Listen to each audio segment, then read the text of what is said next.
Today we're talking about some more illustration rares that are popping off. We're going to talk about Shrouded Fable kind of as a whole and potentially some undervalued illustration rares at the end of the video, so make sure you stay tuned for that. Now, we're going to start off with the Persian from Shrouded Fable. It's been popping off. The set regarded kind of, not one of the best, weaker set. Some people called it trash. I wouldn't call it trash. It's just not as good of a set. But there are some good cards from it. Starting with the Persian, we're going to talk about this card. It's up a lot right now, 120% in the past 3 months. Back here, went from $22 up to in the 50s. Now you can see 41 listed currently on TCG. If we pull up the last solds, we are seeing higher than this $51. We're seeing 57, a few in the 60s, 54, 55, one in the 30s. So sales have been a little bit all over the place, so 44 down here as well. So if we go to the lowest listed, we're looking at 65 from a starred seller would be the lowest listed, much higher than market currently. So these sellers are betting that this card is going to continue to run. But yeah, going from $20 up to 50 or potentially 60 just in the past month. Yeah, that shows a lot. When we zoom out a little bit, we don't have a ton of room here on the chart. You can see pre-release prices were at $38. And traditionally what we used to see is that they would just come down for quite a while. And it looks like the bottom of this card was $21. And now we're seeing some pretty massive growth. We're in the illustration rare era, right? There's a lot of people buying them, grading them, and it makes sense. But, this is kind of one of those speculative plays that people are making in regards to the Team Rocket set coming out, right? So Persian being Giovanni's Pokemon he always has with him. I totally get it. And these are tough to grade. All the illustration rares are tough to grade. But yeah, so the Persian doing really well, right? So maybe your view of Shrouded Fable might start to change when you got this card in the $50, $60 range. I don't know. We'll get more into the Shrouded Fable, like I said, coming up. But we have to talk about PSA 10 sales as well. I know, difficult to grade, but, it's part of the game, right? Last sold very high, 430 with 435 with shipping. You got 350 before that, 350. There was a 180. I'm not sure what that's a German copy, and then 312, right? So these are the last few sales. 300 here, 300 down here.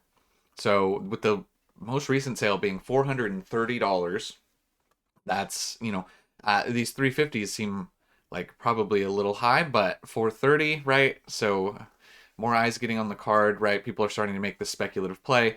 It's not like it's most expensive illustration rare in a 10, but it is interesting.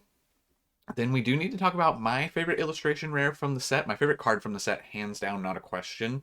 The Houndoom. Doombrown, I'm sorry. But we had to touch on this card. We were talking about this in the Discord last night. The Houndoom. This is up 72%. And just, I think this is absolutely stunning. You have a whole pack of them running through. This one's not up as big percentage-wise, but this is on the 1 month chart. The 3 month chart is bugging out a little. 1 month chart, 72% growth, went from 24 up to 42. Slightly less copies available on this one, 33. And if you take out some of these Japanese sales, which, it is what it is. There's a 40, 49, 46, 46, 45, 33, 50, 60, 42, 40, 40, 40, 40, 40. Pretty consistent $40 sale range. So that market price seems to be accurate. Lowest listed from a starred seller is a little higher. Once again, these sellers are betting on these illustration rares to continue to run. We got $70 and $75 here as the lowest listed, right? Yeah, so also, that's what we have there. If we zoom out, once again, it's going to look a little similar. Like this was at 24. It did go to 19 was the low point back in October, and it slowly climbed out, and then the explosive growth we're seeing. The most sales were actually in September back here during this period. But yeah, so same story with the Houndoom. I don't think this is a Team Rocket play. This is just, there's a lot of illustration rare plays happening right now. And, this is a little bit, before we get too far, we'll look at the PSA 10 sales as well so you can see You can see, unfortunately, it has the same number as the Japanese set, so you get a lot of Japanese cards coming up. But 217 would be the last English copy sold there, and then you got a few in the 240s and 250s. Now, we're going to look at some more cards, but this is kind of why, as far as where I go with more of the sealed investing side, is because the singles can be very volatile, right? I understand buying these cards at these prices can be scary. PSA 10s or even the ungraded raw copies. So that's why I tend to lean towards sealed for the investing side, because it's a much safer play. So keep that in mind. I'm not saying I'm saying there's money to be made, but I'm not really doing a ton of that, right? It's not like I don't grade cards, but I'm not super into that, like putting all of my resources towards that. I like to go sealed, just let it sit, let it do its thing, get in at a price I feel is acceptable. The sealed will always continue to rise, whereas the singles are more volatile, especially in this market. If you're worried, about prices coming down and stuff, that's why I would say go the sealed route and not the singles route. So I do think it's important to talk about that, right? I don't want it to be like, these cards are all rising, buy them, buy them, buy them. That's not what I'm saying, right? Now, this card, I realize this is not an illustration rare. This is a special illustration rare, but I wanted to talk about this card too from Shrouded Fable. Now, this is one that I still feel like has some potential to maybe rise a little bit, just because it has the Sylveon here, and I do think it's a cool looking card, right? So you have, the Sylveon here, you got the Matrix kind of like hacking or something going on. It looks kind of cool with all the stuff on the screen. With all the prismatic and terrestrial stuff happening, I'm actually kind of surprised that this card hasn't risen. It's been falling for the last 3 months. So just another potential one. Once again, when you look at Shrouded Fable, in the light of prismatic being released, and I know that there's just a Sylveon just chilling in the background real small, but it is something to talk about. It is something people are going to look at, okay? Right? We saw the penny from Paldean Fates going up in value, right? So if we zoom out here, we'll see, this one obviously 127 at release, and it's just right? So just absolutely coming down. Once again, this isn't really super about the special illustration rare. Lowest listed is 45, which is market. So just something I wanted to bring up. But we're going to talk about just a few more cards from Shrouded Fable, and then we're going to get on to some other potential sleepers. Not really sleepers, but potential uptick cards. I did just want to bring some attention to Shrouded Fable, that I do like the Duskull line. Well, maybe, it's like, I don't know what this art style is called. It's kind of more adorable.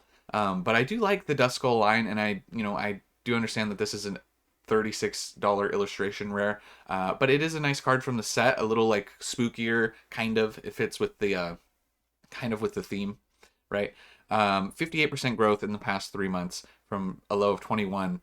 Up to 35, 45 copies available. We're seeing around 38 lowest listed from a starred seller, which would be, that's, once again, it's not crazy. I'm just bringing it up, just talking about Shrouded Fable. It's all just painting a little bit of a picture. You can see as we zoom out here, this card fluctuated 20s to 19 to 20s, and then before it's finally popping off. It pairs with this card, the Dusknor, right? You got him creeping out your. He's outside the sliding glass door with his hand on. If they would have drawn this in like a more realistic, spookier style, this would have been really creepy. This card is not up really. It's down right now. It's coming down. It looks like 21 is probably the low, and it's bouncing off of that. 58 copies available. So you can see in the last month it's up 24%, right? So that is something to keep an eye on. And you can see this one kind of fluctuated 20 to 16 to 20 to 21, 28 to 21 to where it's at now. But it is just a fun, evolution line from the set. Lowest listed from a starred seller is 30. And then you have the Dusclops here where he's creeping outside the bushes, right? So just a fun, this one's up 20% in the past 3 months, right? So illustration rares, that tell a little bit of a story, a little bit of a creepy, like, horror movie vibe to them. So yeah, anyways, once again, I'm not saying that these aren't the big chase cards from the set, but it brings me back to, I just wanted to bring attention to, I've heard a lot of people talking about Shrouded Fable, the PC ETBs, these are still available. As of this morning, I was able to see with the stock checker that it's still over 20,000 units on Pokemon Center. And what I've said before is, once again, I'm not saying this is the greatest investment that's ever been had, but just understand, people are starting to talk about the Persian. They're starting to talk about the Houndoom, right? The Cassiopeia, the Duskull line. If those cards hold or continue to rise in value, the set will be looked at different. It happens with every set. Once there's a higher monetary value attached, the human nature is to look at it differently. Okay, so in the PCETB is only up 5%, right? You can see right here, it's just up a little bit. What I have said about this set is just a question. All I posed was a question: is what is the worst investment in an extreme bull market? So I would expect that if and when Shrouded Fable, if it happens more soon, like more recently, more quicker than we think, that's what I'm trying to say. If the PC ETBs sell out quicker than we think, we could see some movement on the set and on the PC ETBs. That's all I'm saying, right? If you want to pick up one or two, once again, I have just like a very small amount of PC ETBs. I'm not like, I'm not that going that crazy on it. I just wanted to talk about it because I do think it's an interesting topic. I think it's worth talking about, right? So hopefully that was enough caveats for you guys. I'm trying to like just be careful as I talk about this, but I do think it's one of those things that is worth talking about. And the artwork design on the box is unique, so there is that to be had as well. So worst case scenario, you have a nice display item for your shelf or for wherever you have them, right? Now, let's talk about some other illustration rares. Now, the Gastly from Temporal, it is up. Once again, a lot of these cards are up. I am acknowledging that. The market currently doesn't care if a card is up, right? They are running. This card's up 78%, right? Just in the past 3 months, it went from 23 up into the 40s. Obviously, this is a Gastly card, but you have Haunter, you have multiple Gengars, and you have a Scared Meowth hiding for its life. I don't know if this would be necessarily a Team Rocket play just because of the Meowth. I think this is just a popular Gengar Gastly Haunter card. But 78% growth, and I'm not saying that this is potentially one of the plays. I think that there's a few more coming up. But when you look at this card in relation to some of the other illustration rares, if you are playing the comparison game, there is more of a ceiling, right? There is room for this card to come up, potentially even where it's at now. You can see at release, it did shoot up to 30, came back down to 17, and then shot back up to 33 before, and then dropping to 20 to where we're at now. So I understand that these prices are inflated. Once again, I'm not heavily investing in these. Sorry. I just want to say, like, I tried to talk about, like, I don't want to just talk a talk and walk a walk. Like, I tried to, back up my talk for the most part. But this is just one of those things where we're talking about it. I don't really do it. So just full transparency. Like, not that I don't have singles, but it's not anywhere near like the sealed aspect. So that's why this is more volatile. So I don't really mess with that too much. But 55 lowest listed, which would be above market. So probably continuing to run on the Gastly. Now, this is a card, even though it's up 82%, this is from Temporal Forces. I picked up this card a while ago for $50 in a PSA 10, just because Gen 1 Pokemon, loved the art style, loved everything about it. Even with it being up 82%, I would say that this is probably one of those cards, and this could be a Team Rocket play potentially. Once again, I'm not saying it's not the best, because it's not super tied into Rocket besides just the fact that they had an Arbok. But in the last 3 months, this already did double, right? It went from $6 to $12. So keep that in mind. PSA 10 prices are starting to rise as well. So it's kind of one of those things. But if we zoom out right here, you can see pretty steady climb over, pre-release was $6. It went down as low as $3. And it's kind of slowly climbed until recently it's shot up. This is just another one of those cards that, I could see getting into that $20, $30 range. A ton of copies sell, and that's all. Potentially undervalued. I try not to do much. Lowest listed is around This would be like 16, 17 bucks, which would be above market from a starred seller. I try not to do too much single speculation, especially right now, just because it's so volatile. But this one kind of stood out to me as comparatively, possibly some room on it. And then there's also the Lickitung. And once again, I'm acknowledging this is up 111%. Not the most popular Gen 1 Pokemon either. Also from Temporal. 3 months ago, this was a $4 card. Now we're at not even $10. But when you play the comparative game, you could see how potentially there would be some more room to run on the Lickitung. I know that's wild to say, given this chart, right? But that's the strength of the market. We can zoom out here and get a better look. Pre-release prices were almost $5. It came down into the $2 range, believe it or not. And yeah, so slow climb, and then big growth right here. Up to $10. A lot more copies available, 93. Lowest listed from a starred seller is just a little bit over $10. Nothing crazy. But yeah, the Lickitung possibly having some potential there. Also, when you look, we're going to play the comparative game. We're going to talk about the Arbok and the Lickitung. I know these are different, but it's just something that happened recently. The Sawbuck from Temporal and the Dearling. Now, these are stunning, nice cards. They work together. They pair together. They're beautiful, right? Market price on the Sawbuck is $29 with 70 copies listed. And you have, this would be about $29 with shipping from a starred seller down here. These two listings, which would be market price, fully reflected there. Now, not that this is not a nice card. I'm not trying to take away from the Sawbuck card. I do like it a lot.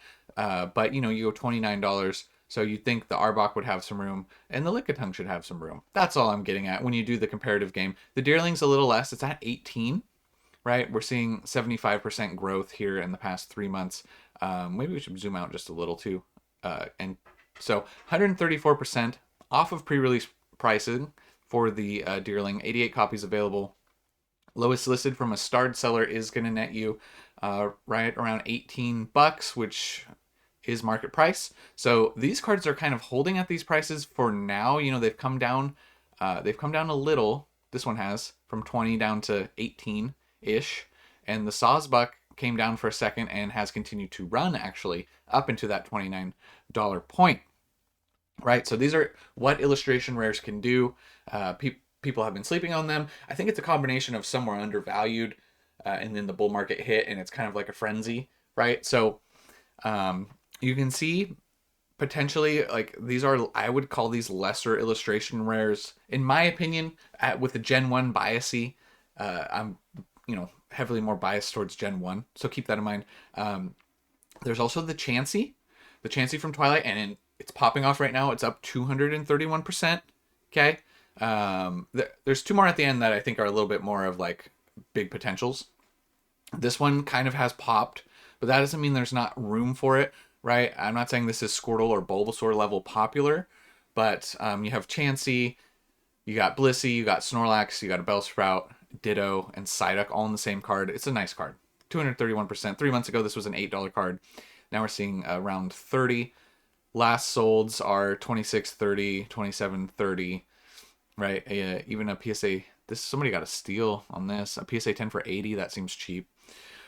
Yeah, and lowest listed from a starred seller would be around $30, which would bring the market price up a little bit.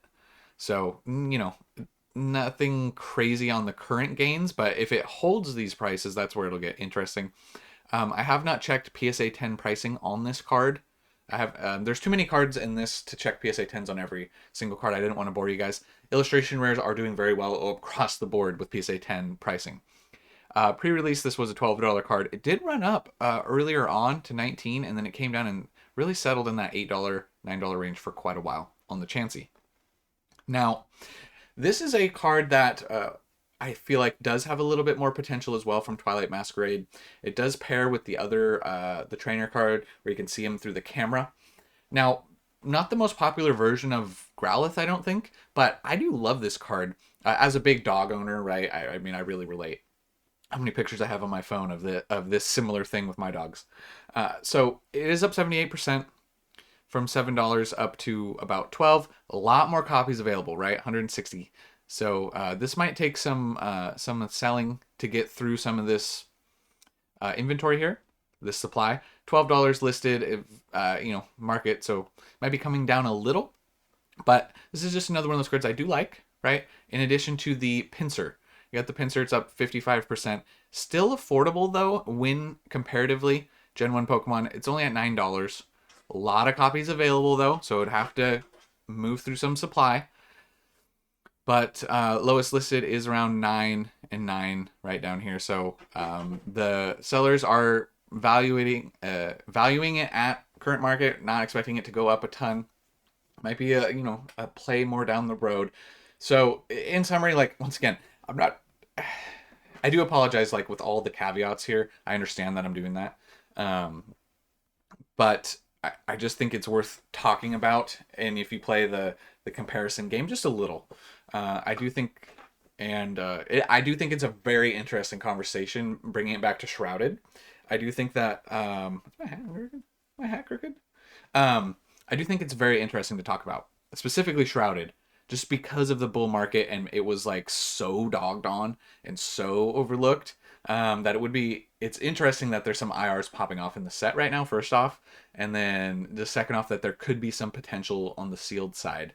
You know, I mean, and obviously, every Pokemon set, given enough time, is going to be over MSRP, right? You just give it enough time, it's going to happen. Just to what extent? And that's been proven, obviously. But the singles, the illustration rares, you know, being a little bit more properly valued is nice and scary at the same point. So just to reiterate my earlier point, I do buy illustration rares, I do buy cards to grade, but with the volatility, I tend to lean towards the safe side of sealed investing and sealed collecting. So keep that in mind, and that's the asterisk of this whole video.